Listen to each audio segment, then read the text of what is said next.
What's up, it's Timbers here. Here is my throwback segment where I talk about the films that turns 10, 20, 30, and 40 this week. And we got some good ones and some okay ones. Films turning 10, we got Hitman Agent 47. Now, this is, of course, based on the video game of the Hitman games, which, of course, there was the Timothy Elephant one, which I actually quite enjoyed more than most people did. I really quite had a fun time with this one, too. I remember seeing this one in theaters back in 2015. Is it as good as the Timothy Elephant one? Definitely not. But I actually so wholly had a fun time with it. Of course, starred Rupert Friend, who was just in Companion. He was just in Jurassic World Dominion. He plays the role of Agent 47. You also got Zachary Quino, Sarah Hines. It's, of course, where Agent 47 is an elite assassin who was generally engineered from conception to be the, should be the perfect assassin here. And it's a lot of fun.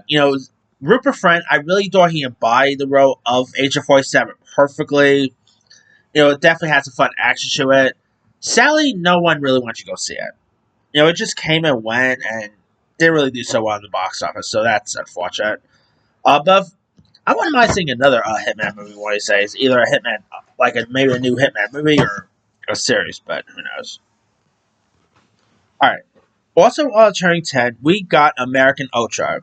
Now, this is from the same director who gave us Project X years ago.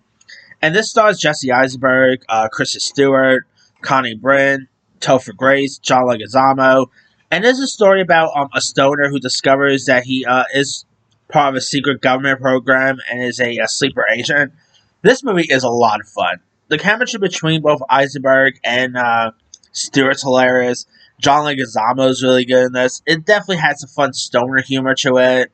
You don't really get these type of stoner comedies nowadays, but American Ultra is a really fun one. Also turning 10, we got Sinister 2, which I'm not really a fan of the Sinister movies. I know they actually do have their fans, and that's cool. I'm not one of them. The first one wasn't anything to go by. Second one is probably even worse. This one actually was written by Scott Derrickson and is directed by Seren Foy, who will go on to direct. I believe he also did the Escape Room movies, if I'm not mistaken. So there's that. And it follows a former deputy as he attempts to put his end to the male Valiant curse after a encounter with a family that pretty much fell victim to it. And of course, a kid is tormented by the victims who lived in the house where his where his two brothers and now resides here, and it's a really not so good. I was so bored by this one. Again, it actually does have his fans, but I'm not really one of them. We haven't really had a Sinister 3 lately, so I guess it's done with the Sinister stuff there. We also do got some smaller stuff turning 10 this week. We got the film titled Grandma, which stars Lily Tomlin and Julia Garner. Now, of course, I did talk about this movie a little bit when I was talking about my favorite Julia Garner film and TV projects. Now, of course, Grandma stars Lily Tomlin, Julia Garner, Sam Elliott, Marsha Gay Harden, Laverne Cox, Nat Wolff, Elizabeth Pena, Judy Geeson. And it stars Lily Tomlin, who plays Elle, who's this lesbian poet and widow whose teen granddaughter, played by Julie Garner, visits her for some money for an abortion here. And it's actually a really nice, heartwarming road trip film. The chemistry between Lily Tomlin and Julie Garner is really good. It's really touching. I highly recommend it. I still say Lily Tomlin should have got an Oscar nomination for this, but alright. Also turning 10 is Learning to Drive, which stars Patricia Clarkson and Sir Ben Kingsley. Really good little film there, too. Here you got Patricia Clarkson, who plays Wendy, who's this book critic taking driving lessons with an instructor, Darwin, played by Kingsley. And the chemistry, friendship between Clarkson and Kingsley is really decent. It's a really nice little film worth giving a go. Directed by Isabel Kovacs, who did a great job with this too. I remember seeing this one in theaters as well. Really decent little film there. All right, also turning 10, we got She's Funny That Way, which is the last movie directed by former What's Up Doc and Paper Moon director Peter Bonaventure. You also have like Owen Wilson, Umuga Poots, Catherine Hahn, Jennifer Aniston. It's okay. I mean, it stars like it definitely has a little bit of a Woody Allen feel to it at times. It stars Owen Wilson, who plays like this director who hires an adult worker turned actress played by Poots to star alongside his wife played by Catherine Hahn and his wife's ex lover played by Risa Fons. It's a really decent, okay little film. I mean, not really like Peter's best work. Like, it's nowhere near as good as Paper Moon, Mask, What's Up Doc, and like that. But it is a really decent film and showcase how great of a director he always was. There's also Some Kind of Beautiful, which stars Pierce Brosnan, Jessica Alba, Malcolm McDowell, and this is not so good. You also have like Salma Hayek was in this one. It's about like a woman who starts to fall in love with a college professor who already has a baby with her younger sister. It's directed by Extraordinary Measures director Tom Vaughn. It's not really that good. It's the acting's so bad. I mean, it's a shame too because you got Pierce Brosnan, who's always good, but here he's soft phoned it in. It's not that good of a film. Last but not least, with the 10-year one, we got Digging with Fire, which is directed by Happy Christmas director Joe Swanberg. With the discovery of a bone and a gun sounds like a husband and wife on a separate adventure over the course of a weekend. It stars Jake Johnson, Rosemary DeWitt, Brie Larson, Anna Kendrick, Orlando Bloom. This is a pretty good little film if you guys haven't seen it. Great performances all around. Really a nice, dark, hilarious film that's well worth a watch. Alright, we got some good ones turning 20 this week. Turning 20, we got Supercross. Now, Supercross, of course, stars Steve Howey, who obviously will go on to play Kev Baugh on the show Shameless. And you also have Cameron Richardson, who will also appear as Kev's, ex-wife, like, with the kid on Shameless as well. I mean, she was far different in this one. You also had Channing Tatum, who I believe is like one of his, earliest roles, if I'm not mistaken. Sophia Bush was in this. The late Aaron Carter. If you guys don't know much about Supercross, it stars Steve Howey and Mike Vogel, who are brothers who are competing in a Supercross, a race involving off-the-road motorcycles on an artificial dirt track. And this is actually a really fun little one. Steve Howey, of course, at the time he was also best known for the show Reba. So this was like more of his breakout film role here. He was pretty good in this. The motorcycle stuff was pretty cool. It was really like, let's say, Fast and Furious, but with motorcycles. That's what you get with this one. And again, it's a really cool one worth giving a go. Also turning 20, one of the funniest comedies of that year, The 40-Year-Old Virgin. Holy cow, I cannot believe the 40-year-old virgin is 20 years old. Kelly Clarkson! I mean, that wax hair scene always gets me. This movie, of course, stars Steve Carell. It is the directorial debut by Judd Apatow, who will go on to direct other stuff like Knocked Up, Trainwreck, many others. And here, of course, you got like Paul Rudd, Seth Rogen, one of Jonah Hill's earliest roles, Kevin Hart, Stormy Daniels even has a role in this. A very young Kat Dennings, like years before Two Broke Girls and Door kicked in. This movie, of course, stars Steve Carell as a 40-year-old virgin named Andy, who's an employee at an electronics store. And this movie is hilarious. It is one of the funniest comedies of that era. Really reminisces the raunchy comedy era of the 2000s, and it's really good. Really it really made a star out of Steve Carell because I believe this was actually like around time where like The Office first kicked in, and I think yeah, The Office actually came out I think like a month after, so this was like obviously before The Office kicked in. And Steve Carell really played his part well. Paul Rudd was great. Romany Malco's good in this. Some really good cast members. It is a real like very quotable. One of Judd Apatow's top tier works. Really good one. All right, also turning 20 is Red Eye, directed by Wes Craven, starring Rachel McAdams and Cillian Murphy. Here of course is a story of a hotel manager who is ensnared by an assassin plot.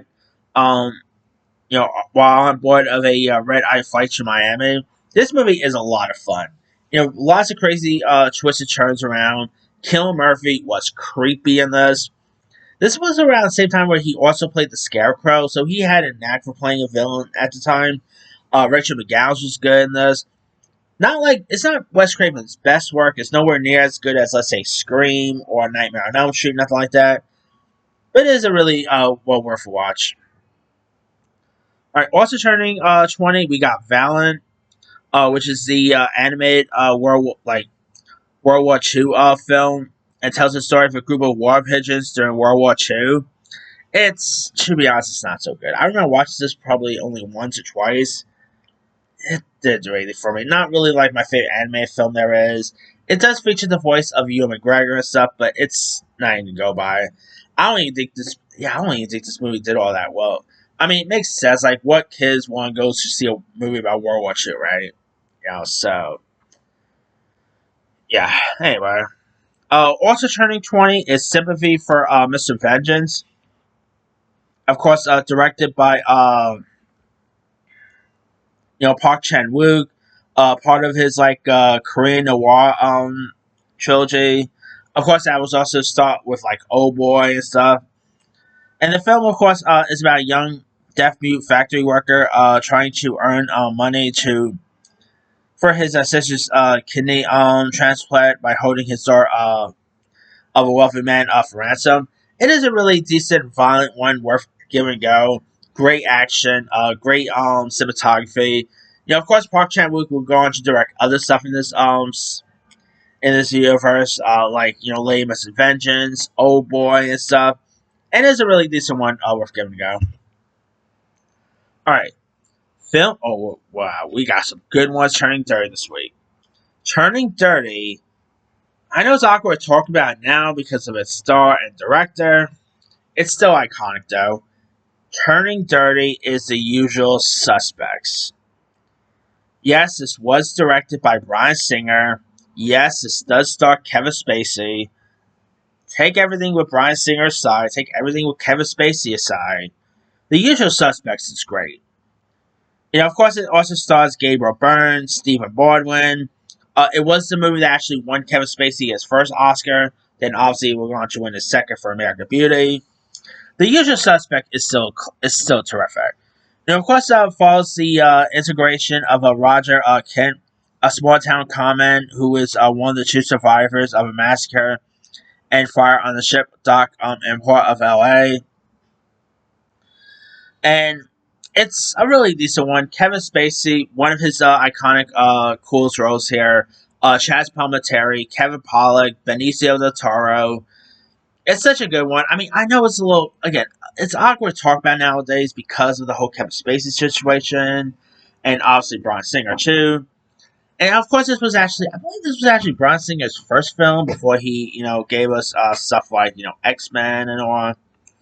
Of course, this was also written by Chris McQuarrie, who would direct a little-known franchise called the Mission Impossible franchise. But still, The Usual Suspect is such a great one. Crazy twist at the end. I still like the Family Guy version. Oh, he was gay this whole time. Obviously, a little reminiscence of Kevin Spacey, but still, The Usual Suspect is a great one. Well, worth watching. Alright. Also turning 30, we got Mortal Kombat. Of course, the original film version. Now, of course, this is directed by Paul W.S. Anderson, who will go on to direct the Resident Evil franchise. And of course, is about a group of heroes who participate in a Mortal Kombat tournament to protect Earth from conquered by Violent forces. That original Mortal Kombat movie is a lot of fun. Of course, it had Christopher Lambert, Bridget Wilson, of course, from Veronica Vaughn from Billy Madison. That original Mortal Kombat definitely holds up perfectly. Cool action. You also had Mako was in that one. It's a lot of fun, worth giving a go. Really entertaining there. All right. Also turning, also turning dirty is the Babysitters Club. Starring a very young Rachel Lee Cook, Ellen Burstyn. It is based on a novel of the same name. About like a group of one summer in the girls who lives in a fictional town of Stony Brook, Connecticut. Now, of course, they did do a like a TV version of this on Netflix a few years ago. The movie version is actually pretty decent. It's definitely a '90s like coming of age flair. Rachel Lee Cook, I think that was actually her first feature, if I'm not mistaken. Obviously, she will go on to do other bigger stuff like She's All That, Josie and Pussycats and stuff. But Babysitter Club is a really decent little one, like little film from the '90s. That is well worth a watch. All right, now films turning 40, we got Teen Wolf. Not to be confused with the TV show on MTV. This is the best one. This is the Michael J. Fox classic. Of course, stars Michael J. Fox as the title character, a high school student whose ordinary life is changed when he discovers that he is a werewolf. I mean, of course, they did do Teen Wolf 2 with young Jason Bateman. We don't talk about that. That original Teen Wolf is great. I mean, obviously, Michael J. Fox's iconic role will always be as Marty McFly in Back to the Future. Hey, crazy to believe that. I just realized Michael J. Fox had both this and Back to the Future in like a month apart. So that's talk about a cool summer for Michael J. Fox. I mean, people talk about this being the summer of Pedro Pascal. Michael J. Fox was the Pedro Pascal of '85, but still, Teen Wolf is really good. I love them. I've always loved the makeup. It is a basketball movie as well. It is really entertaining. Michael J. Fox played his part well. Obviously, Michael J. Fox was really hot at the time, thanks to Back to the Future, thanks to what was that? Thanks to Spin City, and all. And I mean, like, who doesn't love Michael J. Fox, right? All right, also turning 40 is Godzilla 1985, which is of course another Godzilla Taito film. And actually, Godzilla 1985 was pretty fun. I mean, it's not like my top tier favorite Godzilla film, but it's a really entertaining one. Give and go. Also turning 40, we got Better Off Dead, which stars John Cusack, Dan Schneider. Yes, Dan Schneider was in stuff before, Nickelodeon fame kicked in. But anyway. Kim Darby, E.J. Daly. And it's more like after his girlfriend Beth ditches like him for a ski jock. Sad high school student Lane Meyer, played by John Cusack, decides that he wants to take his own life out. And Better Off Dead is actually a pretty decent little teen comedy. Of course, it's one of the movies that really put like John Cusack on the map. Of course, Diane Franklin was in this. It is a really decent, charming, and interesting little comedy worth giving a go. Also turning 40 is The Protector, which stars Jackie Chan, Danny Aiello, where two NYPD cops are sent to Hong Kong to catch a drug lord who has, of course, kidnapped the daughter of his former associate. This is definitely one of Jackie Chan's top tier films. It is really entertaining. Danny Aiello is great in this. Great action. This was one of like Jackie Chan's like earliest, American movies he did. I think it was actually his first or something, but it's a really good one worth giving a go. But that's pretty much it there. Let me let you guys, which of these films then actually the most?